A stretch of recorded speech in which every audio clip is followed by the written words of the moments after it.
ఈ అమ్మాయి దగ్గర ఇద్దరు ఉంటారు, ఒకటి ఇండియా టైగర్, మరొకటి పాకిస్తాన్ టైగర్. అమ్మాయి లేచేలోపే ఇండియా టైగర్ ప్రతిరోజూ ఉదయం పొలంలో కష్టపడి దున్ని స్ట్రాబెర్రీల సాగు చేస్తాడు. కాని పాకిస్తాన్ టైగర్ మాత్రం ఇంట్లోనే జిమ్ చేస్తూ రోజు మొత్తం మద్యం తాగి మత్తులో గడుపుతాడు. ప్రతిరోజూ ఇండియా టైగర్ పొలం నుంచి ఇంటికి వచ్చేలోపే పాకిస్తాన్ టైగర్ తన శరీరం మీద పొలం మట్టిని రాసుకుని అమ్మాయి ముందు నిలబడేవాడు. అందుకే అమ్మాయికి ఇంట్లోని పనులన్నీ పాకిస్తాన్ టైగర్ చేస్తున్నట్టే అనిపించేది.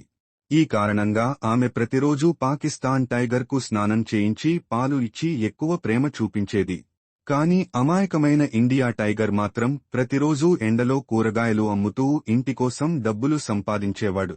ఒకరోజు అమ్మాయి తన కాలి ఎముక చూపించడానికి డాక్టర్ దగ్గరకు వెళ్ళింది.